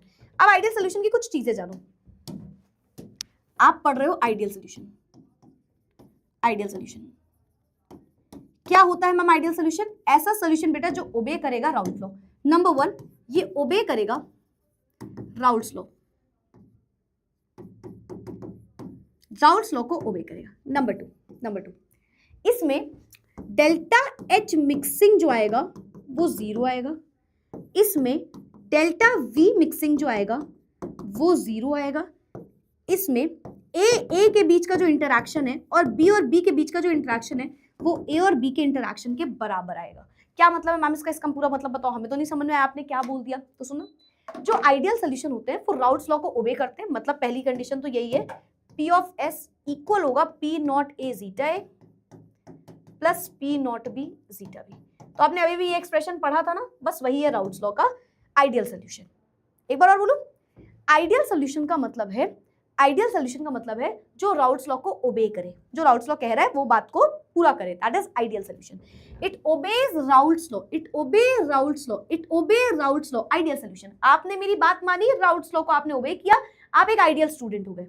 आपने मेरी बात मानी, आप एक आइडियल स्टूडेंट हो गए। आपने मेरी बात मानी, आप एक आइडियल स्टूडेंट हो गए। आइडियल स्टूडेंट्स जो होते हैं वो मैम की बात मानते हैं। आइडियल सोल्यूशन जो होते हैं वो राउल्ट्स लॉ की बात मानते हैं। आइडियल सोल्यूशन मतलब विच ओबेज राउल्ट्स लॉ, ठीक है। डेल्टा एच मिक्सिंग, जो इसको हीट देने के लिए, मिक्स करने के लिए जो हमने हीट दी, वो 0 के बराबर है। ना ही तो इन पार्टिकल्स में इंटरैक्शन हो रहा है, रिपल्शन हो रहा है, ना ही अट्रैक्शन हो रहा है। इसीलिए हम बोल रहे हैं कोई भी सोल्यूशन एग्जैक्टली आइडियल नहीं होता। Delta H mixing, delta we mixing, जो मिक्स करने के लिए वॉल्यूम लग रहा है, जो चेंज इन वॉल्यूम लग रहा है, चेंज इन एंथैल्पी है, चेंज इन एंट्रोपी है, डेल्टा एच मिक्सिंग, सब कुछ 0 आ रहा है। मतलब इनके पार्टिकल्स ना ही तो अट्रैक्ट कर रहे हैं, ना ही तो रिपेल कर रहे हैं। और इसीलिए मैंने बोला कोई सोल्यूशन एग्जैक्टली आइडियल नहीं होता, है ना। देयर इज नो अट्रैक्शन और रिपल्शन, नो अट्रैक्शन और रिपल्शन बिटवीन द पार्टिकल्स। कोई अट्रैक्शन या रिपल्शन नहीं है पार्टिकल्स के बीच में, कोई भी अट्रैक्शन या रिपल्शन नहीं है पार्टिकल्स के बीच में। तो हमने बोला delta H delta we mixing 0 आ रहा है। Delta H delta we mixing मतलब समझो, डेल्टा एच का मतलब होता है इंथैल्पी, हीट, जो हीट आप दे रहे हो, 11th में पढ़ के आए ना थर्मोडायनेमिक्स में। तो इनको मिक्स करने के लिए जो चेंज इन इंथैल्पी आ रहा है वो 0 आ रहा है। बस इसको ऐसे ही याद रखो, इसको कुछ इतना लिखना नहीं होगा, क्या है इंथैल्पी, मीनिंग, ये वो कुछ नहीं आएगा, बस ऐसे लिखो। इंथैल्पी को जो मिक्स करने के लिए आपको हीट देनी पड़ रही है, मतलब जो हीट देनी पड़ रही है पार्टिकल्स को मिक्स करने के लिए, उसका चेंज इन हीट 0 है। ना पार्टिकल हीट एब्जॉर्ब कर रहे हैं, ना रिलीज कर रहा है, कुछ नहीं हो रहा बीच में। डेल्टा वी मिक्सिंग यानी कि वॉल्यूम जो है, चेंज इन वॉल्यूम मिक्स करने के टाइम पे जो आ रहा है वो भी 0 है। अब जो ए और ए के बीच में जो पार्टिकल्स थे, भाई यहाँ पे यही तो हो रहा है, देखो। आपको क्या लग रहा है बेटा, वेपर प्रेशर क्यों हो रहा होगा, क्यों हो रहा होगा, सोचो ना। इसके पार्टिकल्स धक्का मुक्की कर रहे होंगे, यहाँ पे धक्का मुक्की हो रही होगी, है ना, ये पूरा धक्का मुक्की हो रही होगी, ठीक है, ऐसे करके, ये है ना, ये सब हो रहा होगा, ये सब हो रहा होगा। तभी तो ये धक्का मुक्की की वजह से ही तो वेपर्स का प्रेशर बना रहे हैं, ये वेपर्स का प्रेशर बना रहे हैं। पूरे में तो पार्टिकल्स में धक्का मुक्की तो होगी ना। तुम्हें क्या लग रहा है, हमने बोल दिया ऊपर वाले पार्टिकल वेपराइज हो रहे हैं, तो तुम्हें क्या लग रहा है ऊपर कौन से पार्टिकल है जो धक्का मुक्की करके सबसे ऊपर चले जा रहे हैं, जिनकी काइनेटिक एनर्जी सबसे ज्यादा हुई होगी।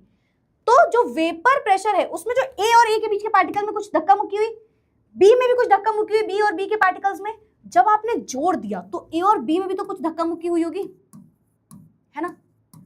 ये भी तो कुछ हुआ होगा, यस और नो, सोचो सोचो, यस और नो, यस और नो, क्या लगता है, क्या लगता है, ये बात समझ में आई। तो जो ए और ए के बीच के पार्टिकल्स में धक्का मुक्की हो रही है और जो बी और बी में धक्का मुक्की हो रही है, जब हमने दोनों को जोड़ दिया तो बराबर ही धक्का मुक्की हुई, तब भी वो इंटरैक्शन बराबर हुआ। तो आप बोलते हो कि जो ए और ए के पार्टिकल्स हैं और बी के पार्टिकल्स हैं, उनमें जो इंटरैक्शन हो रहा है, इंटरैक्शन हो रहा है, वो बराबर है जब आपने मिला दिया ए और बी में। मतलब इस कंडीशन में जो इंटरैक्शन हुआ, इस कंडीशन में जो इंटरैक्शन हुआ, वो पी ऑफ एस के बराबर हो गया। ये होता है बेटा आइडियल सोल्यूशन। आइडियल सोल्यूशन किसे किसे समझ में आया? आइडियल सोल्यूशन का ग्राफ पढ़ो। अब आइडियल सोल्यूशन का ग्राफ पढ़ो। अगर आप बात करते हो in reality there is no ideal solution, no solution is 100% ideal. कोई भी सोल्यूशन 100% आइडियल नहीं होता वैसे रियलिटी में, ठीक है। In reality no solution is 100% ideal, ठीक है। अब इसका ग्राफ समझो, ग्राफ ग्राफ ग्राफ समझो। ग्राफ भी बहुत इंपॉर्टेंट है इसका ग्राफ भी बड़ा ही ज्यादा इंपॉर्टेंट है, तो बहुत ध्यान समझना, हाँ, ठीक है। एक तरफ आप ए के मोल फ्रैक्शन ले लो, मोल फ्रैक्शन ऑफ ए, और एक तरफ मोल फ्रैक्शन ऑफ बी लिखो, mole fraction of A, mole fraction of B, ठीक है। यानी कि एक साइड हमने ले लिया मोल फ्रैक्शन, दूसरे साइड हम लेते हैं प्रेशर, इधर प्रेशर इधर मोल फ्रैक्शन, ठीक है। मान लो स्टार्टिंग में सारे के सारे सिर्फ ए के मोल फ्रैक्शन है, बी के कोई मोल फ्रैक्शन नहीं है। आपको याद है ना बेटा, mole fraction of A plus mole fraction of B equals to 1 होता है। अगर मैंने बोला ए के मोल फ्रैक्शन सारे 1 हो गए, तो यानी कि बी में कोई भी मोल फ्रैक्शन नहीं बचा, 0 हो गया। तो ये कंडीशन आप मानते हो, अभी समझाती हूँ क्यों मानते हो, ठीक है। आगे चलते चलते इसका 0 हो गया, इसका 1 हो गया, ठीक है। अब प्रेशर और मोल फ्रैक्शन में रिलेशन क्या था? मैम प्रेशर बढ़ता है, मोल फ्रैक्शन बढ़ता है, Henry's law. Pressure, partial pressure बढ़ेगा, मोल फ्रैक्शन बढ़ेगा। मैम हमने ये चीज पढ़ी है। अच्छा, अब बेटा एक चीज देखो, यहाँ पे मोल फ्रैक्शन सारा का सारा बी की वजह से है, मतलब प्रेशर भी केवल बी का होगा, तो इसको आप बोल दोगे पी ऑफ बी। बी की वजह से जो प्रेशर लग रहा है। यहां पे सिर्फ ए के मोल फ्रैक्शन है, मतलब यहां पे प्रेशर सिर्फ ए की वजह से होगा। तो इन लाइंस को बस आपको जोड़ देना होता है, इन लाइंस को आपको जोड़ देना होता है, ठीक है, ये आपको जोड़ देना होता है।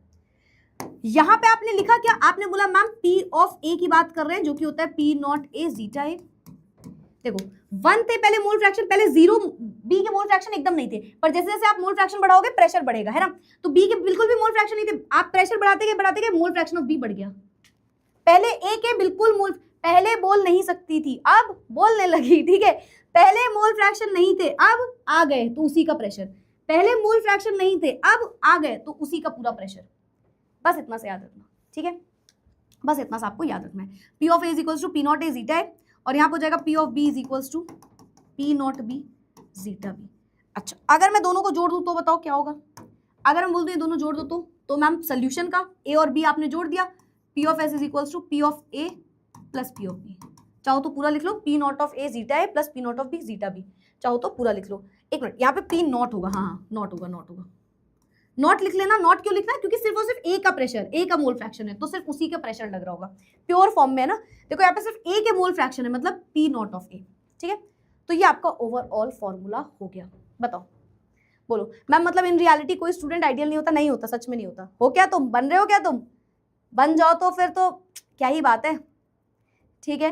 तो बस ये याद रखना, पहले मोल फ्रैक्शन नहीं हुआ करते थे अब होने लगे, बस ये चीज दिमाग में रख लेना, ठीक है। ये होता है आपका आइडियल सोल्यूशन, पूरा का पूरा आइडियल सोल्यूशन यही है, यही चीज यहाँ पे लिखी है। अब इसको रीड करो फटाफट। ऐसा सोल्यूशन जो ओबे करेगा Raoult's law, wide range of concentration temperature में, तो उसे आप बोलते हो आइडियल सोल्यूशन। दो लिक्विड ए और बी जो है वो आइडियल सोल्यूशन बनाएंगे जब उनमें सिमिलर स्ट्रक्चर और पोलैरिटी होगी। ये भी एक पॉइंट लिख लेना, यहीं पे लिख लो, यहीं पे लिख लो, सिमिलर स्ट्रक्चर और पोलैरिटी भी होगी, बराबर से पोलैरिटी है, बराबर से उनके स्ट्रक्चर है, ठीक है। आइडियल सोल्यूशन में जो नेचर ऑफ मॉलिक्यूलर होगा, ए और बी का, और बी और बी का इंटरेक्शन होगा वो सिमिलर होगा ए और बी के। बता दिया मैम ने, ए और बी का इंटरेक्शन ए और बी के बराबर होगा, ठीक है। Therefore such liquid are mixed together, there is no enthalpy change, no volume change, कोई भी एंथैल्पी चेंज नहीं है, कोई भी वॉल्यूम चेंज नहीं है, ठीक है। ये अपना आइडियल सोल्यूशन हो गया। ग्राफ की अगर बात करें, delta H mixing 0, delta we mixing 0, Raoult's law को ओबे करेगा, और ये हो गया इसका ग्राफ। एक साइड हमने वेपर प्रेशर ले लिया, एक साइड हमने मोल फ्रैक्शन ले लिया। पहले हमने बोला बी के कोई मोल नहीं है, फिर हमने बोला ए के कोई मोल नहीं है। जहां पे सिर्फ बी के मोल है वहां पे पी नॉट ऑफ बी, जहां पे सिर्फ ए के मोल है वहां पे पी नॉट ऑफ ए। दोनों में राउल्ट्स लॉ की कंडीशन लिखी और ओवरऑल सोल्यूशन को जोड़ दिया। This is ideal solution. Clear? Ideal solution clear हुआ। अब नॉन आइडियल में ना तुम्हें कुछ नहीं करना है, नॉन आइडियल में कुछ भी नहीं करना है। नॉन आइडियल दो तरीके का होगा। देखो, नॉन आइडियल की जब मैं बात करूंगी तो नॉन आइडियल दो तरीके का होगा। या तो पॉजिटिव डेविएशन दिखाएगा राउल्ट्स लॉ से, पॉजिटिव डेविएशन दिखाएगा, या तो नेगेटिव। मतलब मैम इतना तो सिंपल है कि ये राउल्ट्स लॉ को ओबे नहीं करता, चाहे पॉजिटिव हो चाहे नेगेटिव हो, they do not obey Raoult's law, ठीक है। पॉजिटिव का मतलब बेटा सब कुछ बढ़ा दो, डेल्टा एच, या पहले ऐसे लिख लो, पहली कंडीशन क्या थी, पी ऑफ एस जो है वो बड़ा होगा P not A zeta A plus P not B zeta B, या इसकी जगह आप P of A plus P of B लिख दो, चलेगा, एक ही बात है। डेल्टा एच मिक्सिंग जो आएगा वो यहाँ पे ग्रेटर देन 0 आएगा, डेल्टा वी मिक्सिंग जो आएगा वो यहाँ पे ग्रेटर देन 0 आएगा। यहाँ पे P of S less than होगा P not A zeta A plus P not B zeta B. कोई दिक्कत नहीं मैम, अब तो हम समझ गए बात, है ना। डेल्टा एच मिक्सिंग नेगेटिव मतलब 0 से कम तो less than 0, delta we mixing negative मतलब 0 से कम तो लेस देन 0, ठीक है। ये ओवरऑल पूरी की पूरी कहानी होती है, ठीक है। अब अगर मैं बात करती हूँ नेगेटिव डेविएशन का, तो इसमें जो ए के पार्टिकल्स का इंटरेक्शन है और बी के पार्टिकल्स का इंटरेक्शन है वो लेस होगा ए और बी के पार्टिकल्स के इंटरेक्शन से। इसमें जो ए के पार्टिकल्स के बीच में इंटरेक्शन है और बी के पार्टिकल्स के बीच में इंटरेक्शन है वो ग्रेटर होगा ए और बी के इंटरेक्शन से। तो this is positive and negative deviation. बोलो किसी यहाँ तक की बात समझ में आई? किसी को कोई डाउट है तो एक बार पूछ लो। कोई डाउट, दिक्कत, समस्या, प्रॉब्लम बताओ। किसी को कोई भी दिक्कत, समस्या, प्रॉब्लम है तो एक बार बता दो। क्लियर? स्लो करूं इसको और स्लो? कितना स्लो करोगे भाई? हाँ और कितना स्लो करे बताओ मैम। टाइम टेबल बता दो, मैंने आपको अपना टाइम टेबल बता दिया था ना, केमिस्ट्री का ही याद है यार मुझे, केमिस्ट्री का ही याद है कि आपकी मंडे ट्यूसडे को क्लास होगी 8 बजे, फ्राइडे सैटरडे को क्लास होगी 5 बजे केमिस्ट्री की। बताओ सेकेंड लेक्चर आ जाएगा बेटा, आ जाएगा। ये समझ में आया? इसका ग्राफ जाने, चलो वेरी गुड। अब इसका एक बार ग्राफ जान लो। मैं ऐसा करूं इसका ग्राफ, चलो बना लेते हैं, चलो बना लेते हैं, ठीक है। एक तरफ लिखो mole fraction of A, mole fraction of A उसको 0 कर दो, मोल फ्रैक्शन ऑफ बी कर दो 1। आप उल्टा भी कर सकते हो, कोई दिक्कत नहीं। मोल फ्रैक्शन ऑफ बी हमने ए यहाँ पे हमने 1 मान लिया, और मोल फ्रैक्शन ऑफ बी बेटा हमने 0 मान लिया, ठीक। अब जहां पे पूरे के पूरे ए के मोल्स है वहां पे सिर्फ ए का प्रेशर होगा, तो P not of A same as it is करना है। जहां पे सिर्फ बी के मोल फ्रैक्शन है वहां पे पी नॉट ऑफ बी, ये लिख देना है, P not of A B B, ठीक है। इधर साइड आपने रखा है मोल फ्रैक्शन, इधर साइड आपने रखा है मोल फ्रैक्शन, ठीक है, और इधर आपने रखा है वेपर प्रेशर। उधर भी सही कर लेना, मैंने सिर्फ प्रेशर लिख दिया, वेपर प्रेशर लिख लेना, ठीक है। और इसको मैं कर दे रही हूं पूरा डुप्लीकेट, ठीक है। इस पूरे को हम कर दे रहे हैं डुप्लीकेट यहां पे, क्योंकि हम सेम चीज यहां पे कंडीशन पढ़ेंगे, ठीक है। चलो एक हम पढ़ रहे हैं positive deviation from Raoult's law, यानी कि एक हम पढ़ रहे हैं पॉजिटिव डेविएशन वाला, है ना, नॉन आइडियल का पॉजिटिव डेविएशन की कंडीशन, फिर नॉन आइडियल की नेगेटिव डेविएशन की कंडीशन।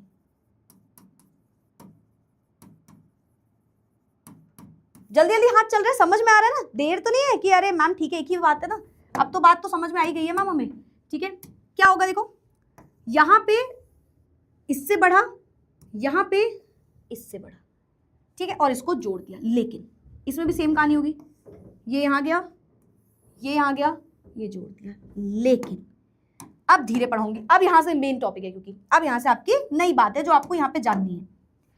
जब पॉजिटिव डेविएशन कही थी तो याद है ग्रेटर वैल्यू थी। ग्रेटर मतलब आपने जो ग्राफ बनाया ना उससे थोड़ा सा ऊपर आ रहा होगा, ऐसा।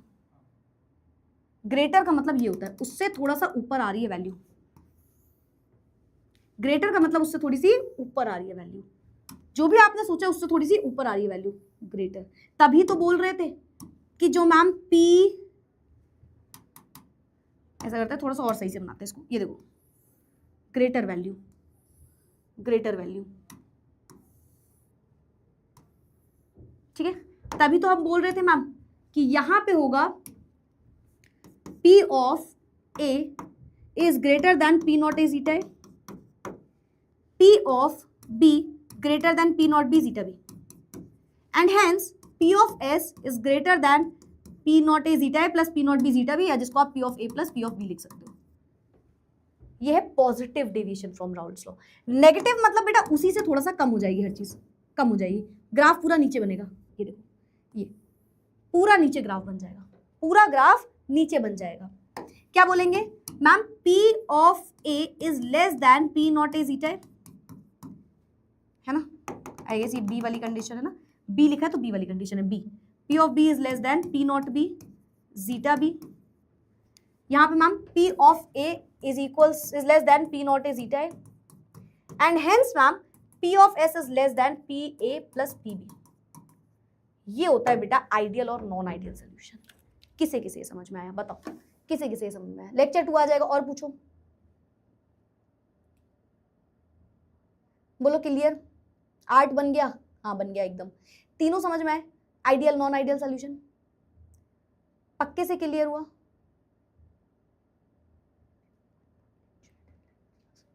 तुम लोग एक दूसरे के चैट्स दिख रही है क्या?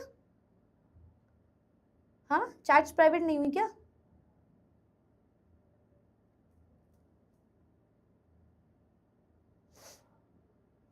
Clear clear. एग्जाम में ग्राफ आता है? हाँ बेटा ग्राफ आता है, इंपॉर्टेंट है। नॉन आइडियल मतलब बात नहीं मान रहा होगा, तो नॉन आइडियल की ये कंडीशंस हैं, ठीक है, पॉजिटिव डेविएशन, नेगेटिव डेविएशन। अब एक होमवर्क लिखो, या देखो नॉन आइडियल पढ़ लो, यही सेम चीज लिखी है, they do not obey Raoult's law. कुछ कंडीशन होती हैं, पॉजिटिव में सब कुछ ग्रेटर होता है, नेगेटिव में सब कुछ लेसर होता है, ठीक है। चाहो तो इसको उल्टा करके लिख दो, हमने उल्टा लिखा है, हमने लिखा है कि ए का इंटरेक्शन और बीबी का इंटरेक्शन कम होता है, देखो है ना, ए का इंटरेक्शन बीबी का इंटरेक्शन कम होता है ए बी से। इसको इस तरीके से लिख दिया, एक ही बात है ना। ये इसका ग्राफ है, हमने ग्राफ भी पढ़ लिया दोनों। ये आइडियल नॉन आइडियल, ये बेटा आपका होमवर्क है, ये आपको याद करना है, ये आपको लर्न करना है। ये कॉम्पिटिटिव एग्जाम में भी बहुत बार पूछे जा चुके हैं। वो आपसे डायरेक्ट बोलेगा कि हेक्सेन और हेप्टेन है तो बताइए वो आइडियल है या नॉन आइडियल, ठीक है। तो आपको कुछ एग्जांपल्स याद रखने हैं, ये आपको याद करना है खुद से। जितने भी हेक्सेन और हेप्टेन दिख जाए, है ना, कोई भी हेक्सेन और हेप्टेन दिख जाए वो साथ में एक आइडियल सोल्यूशन बनाते हैं हमेशा। बेंजीन और टोलिन कभी भी साथ में दिख जाए वो आइडियल सोल्यूशन बनाता है। इथाइल ब्रोमाइड इथाइल आयोडाइड दिख जाए ideal solution. Chlorobenzene bromobenzene ideal solution. Butyl chloride butyl bromide कभी भी दिख जाए आइडियल सोल्यूशन। ये सोल्यूशन कभी भी दिख जाए, मतलब कोई भी हेक्सेन हेप्टेन दिख रहा है, कोई भी ब्यूटाइल ब्रोमाइड और ब्यूटाइल क्लोराइड दिख रहा है, कोई भी ऐसा ग्रुप दिख रहा है आपको, वो आइडियल होते हैं। नॉन आइडियल में या तो पॉजिटिव होगा या तो नेगेटिव होगा। अगर पॉजिटिव है तो पहला इथेनॉल और एसीटोन, वाटर और इथेनॉल, एसीटोन और कार्बन डाइसल्फाइड, इसको CS2 करके ऐसे डायरेक्ट लिख के पूछेगा। बेंजीन और मिथेनॉल, एसीटोन और बेंजीन, ये आपके पॉजिटिव डेविएशन दिखाते हैं। नेगेटिव में methanol acetic acid, acetone aniline, chloroform diethyl, acetic acid pyridine, chloroform benzene. ये आपसे डायरेक्ट एक नंबर में क्वेश्चन पूछता है तो आपको ये याद करना है। ये मैं आपसे कल सुनूंगी, है ना, नेक्स्ट क्लास में अगर होगा तो कुछ ना कुछ पूछूंगी आपसे इससे रिलेटेड, नहीं भी पूछूंगी तो आपको ये याद करना है। You have to learn it. आपको अपने आप याद हो जाएगा, 2-3 बार रीड करोगे ना अपने आप याद हो जाएगा, 2-3 बार रीड करोगे अपने आप याद हो जाएगा, ठीक है। Clear clear clear. नेगेटिव वाले में कर्वी होगा क्या, थोड़ा सा मतलब दिखा सकते हो, कर्वी तो किसी को भी दिखा सकते हो, हल्का हल्का सा दिखा सकते हो ऐसे। अब वो ऐसे जा रहा है ना तो आपको कर्वी जैसा दिख रहा है ऐसे, सॉरी, तो इसलिए, ठीक है। चलो ये समझ में आ गया सबको, आइडियल नॉन आइडियल समझ में आ गया। अब इस क्वेश्चन को कर लो, अब इस क्वेश्चन को कर लो, है ना, फिर छुट्टी कर देंगे। वेपर प्रेशर इथेनॉल मिथेनॉल का दिया है, ideal solution is formed. Ideal solution बना मतलब P of S is equals to P of A plus P of B। Ideal solution बन गया, बराबर है।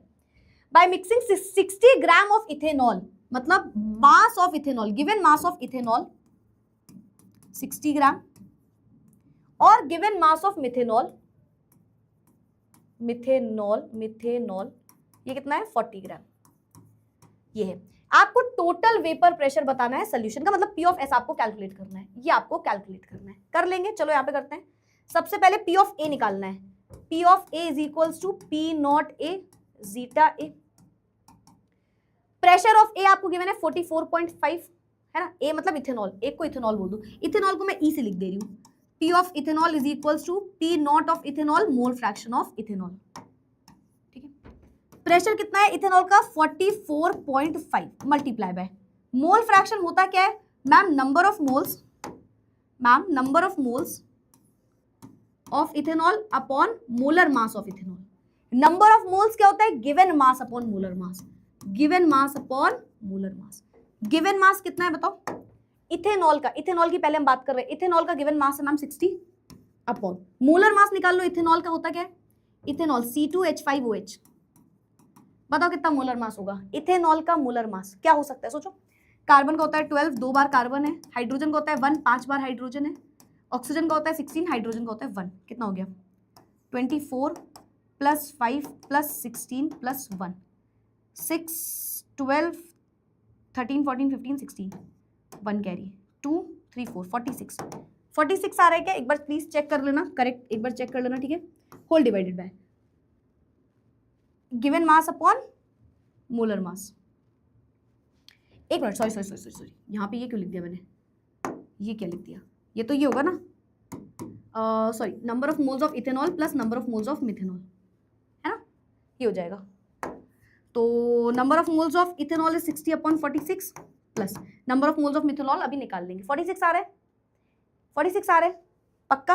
चलो ठीक है, तो इसको हटा दो, इसका मोलर मास आया 46 और मिथेनॉल होता है CH3OH, this is methanol. 12 plus 4 plus 16 कितना हो गया 10, 11, 12, 1 कैरी, 1, 2, 3, ठीक है ना, 32 आ रहा होगा, 32 आ रहा होगा, ठीक है। तो ये भी निकाल लो एक बार,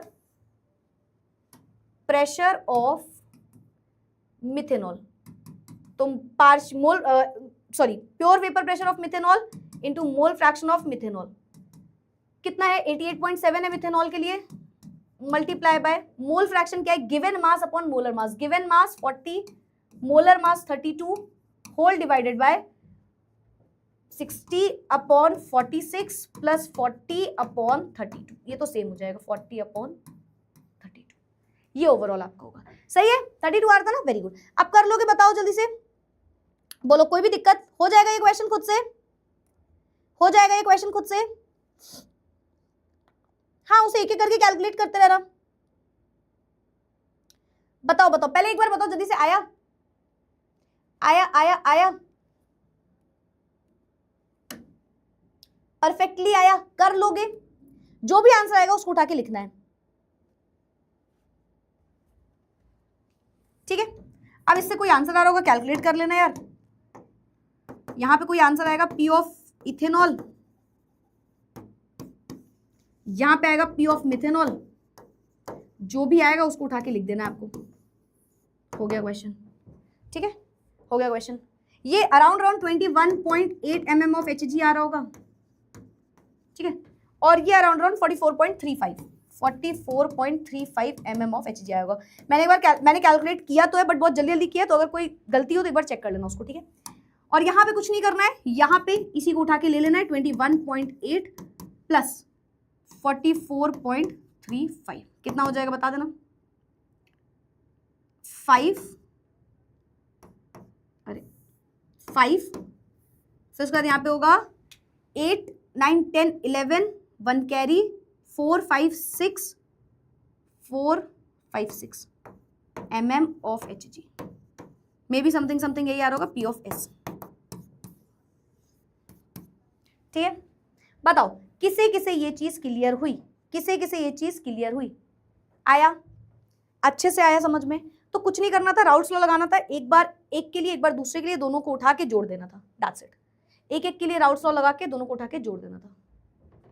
P और PB की पोजीशन मैम सेम है ग्राफ में P और हाँ बेटा हाँ, देखो वैसे आप उसको ऐसे लिख सकते हो कि जब आप बात करते हो ना पॉजिटिव डेविएशन की, तो इसको थोड़ा सा ऊपर लिखते हो, इसको थोड़ा सा नीचे लिखते हो, और जब नेगेटिव की बात है तो उधर ऊपर इधर नीचे, जस्ट मतलब नेगेटिव के टाइम पे उसको बढ़ा देना, इसको घटा देना, इसके टाइम पे इसको बढ़ा देना, इसको घटा देना, हल्का हल्का कर सकते हो, ठीक है? ये देखो जैसे ये थोड़ा नीचे रहेगा, ये हल्का सा ऊपर, और इसमें ये हल्का सा नीचे, ये हल्का सा ऊपर, तो चाहो तो ऐसा हल्का हल्का सा दिखा सकते हो, ठीक है?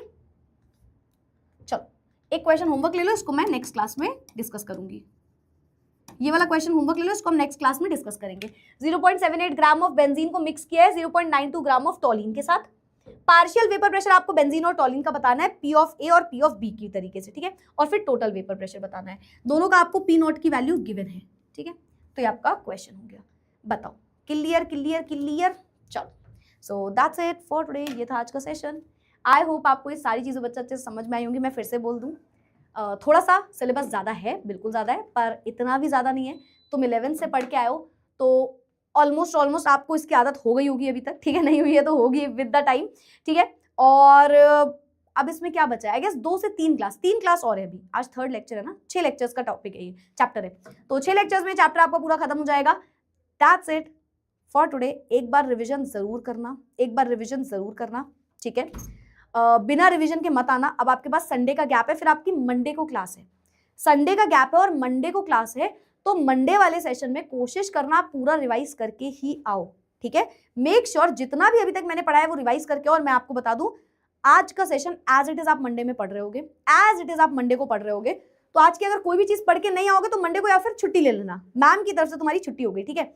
या फिर आना तो सिर्फ और सिर्फ पढ़ के आना, क्योंकि मंडे को आप कॉलिगेटिव प्रॉपर्टी स्टार्ट करोगे, जिसमें पहली कॉलिगेटिव प्रॉपर्टी पूरा वेपर प्रेशर से रिलेटेड है, ठीक है? So that's it for today, I will see you all in the next class. Thank you so much everyone, bye bye, take care, keep studying, keep learning.